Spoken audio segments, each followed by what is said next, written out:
So just talking about habitat diversity and structure, generally we think that there are three layers. We have our ground layer that comprises lichens, moss, fungi, sticks and twigs, leaf litter, and then grasses, wildflowers and some chenopodds. And then mid-layer we have shrubs such as our smaller acacias and grevilleas, and then our tree layer is our upper canopy. So we might have some of the taller acacias, blackwood, lightwood and eucalypts. So the biodiversity that depends on the ground layer is huge actually. And we have all our insects, spiders, ants, beetles, birds, finches and seed-eating birds are going to eat the grass seed as well, lizards, fungi. It's incredibly diverse, the ground layer.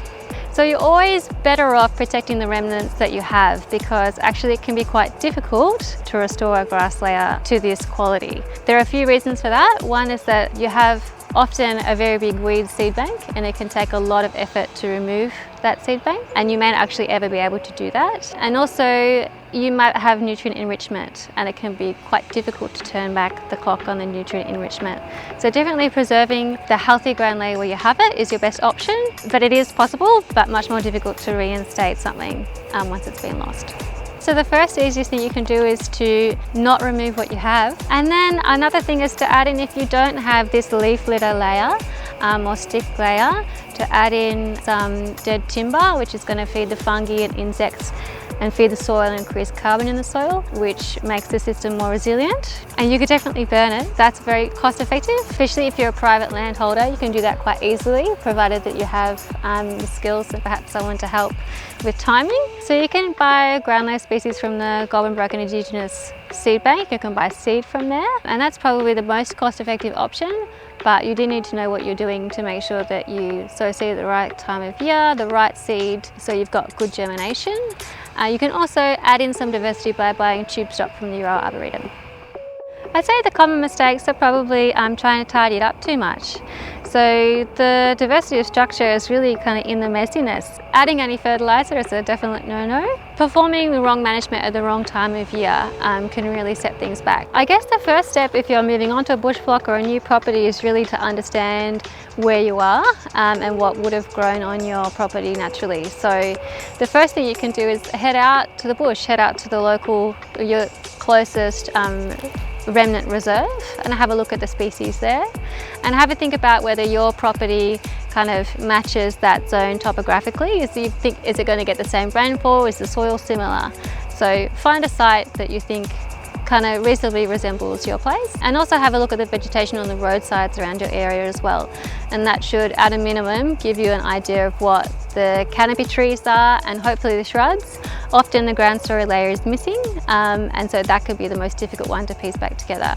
But yeah, definitely starting with those local reserves and then going back onto the local revegetation guide to get your ecological vegetation class list or EVC list, and that's going to give you an idea about what should be growing on your property. It's close, but it may not always completely match, and it might not have all the little species that you would add back in, but you would probably start with some of the bigger species anyway. Some threats if you've got a good grassy patch are going to be overgrazing, because if your native grasses and forbs aren't getting to set seed, then the next generation of plants won't be recruiting.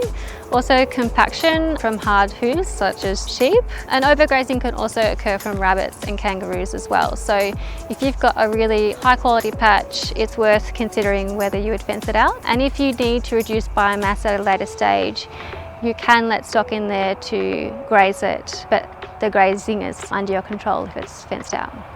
So in the Goulburn Broken area, while we don't have a lot of species in the shrub layer, we do have a lot of structural diversity. If we're talking about a species such as silver wattle, for instance, we might have some mature wattles that may be 15, 20 years old, and then we've got some thickets of saplings occurring as well. So we have some more dense areas and then some larger trees for that species. We also have older trees producing sap and younger trees providing an accessible food source and browse source. So we also have other species and groups of species in this layer as well, such as climbers, clematis and love creeper and that type of thing. And then we may also have some logs in this layer as well. So for instance, a lot of our old fence posts are hollow in the middle, and this is a favourite place for lizards and goannas.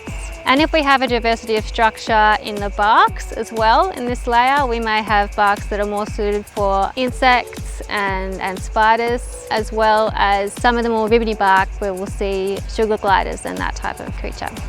And also we have a diversity of structure types in this shrub layer as well. So we have very prickly species such as Acacia genistifolia that make excellent habitat for little birds, a very safe place for nests. Probably the best method to establish a mid-layer, if it's appropriate for your property, is direct seeding. Second to that, so if you have a very steep property or just a small area to do, hand planting tube stock is also a good option.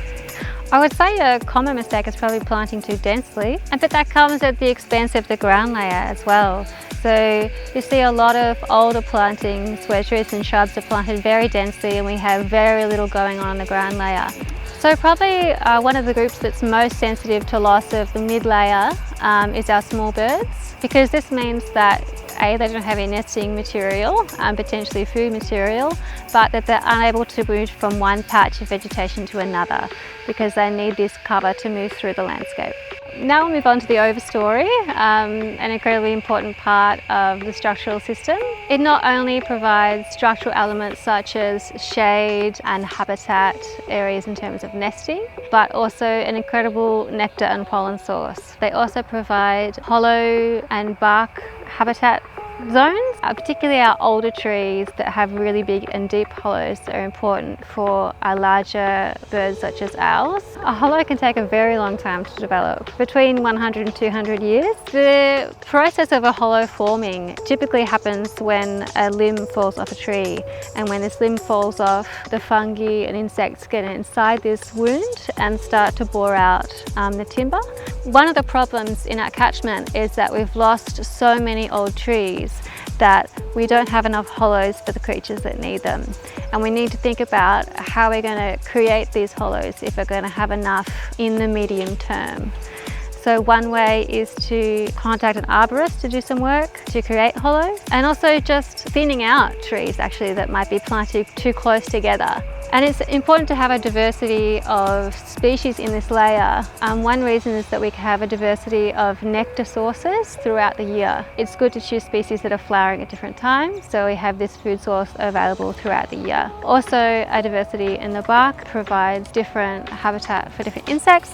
So the bark of an ironbark is fantastic for spiders and other insects. And then the ribbony barks are fantastic for little creatures and microbats that will hide and sleep underneath the bark.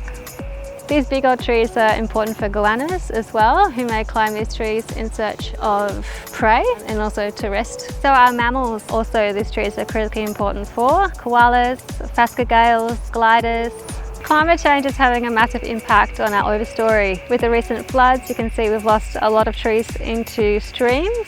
That's actually typically a good thing because we're adding structure back into streams, but we really need those trees to be replaced by the next generation. Fire can also have a major impact. If it's too hot, it can kill the tree completely or set growth back, and drought is really affecting the health of trees as well. One of the things we can do to protect these species is to provide planting around them, and that will help hold water and nutrient in the landscape for them.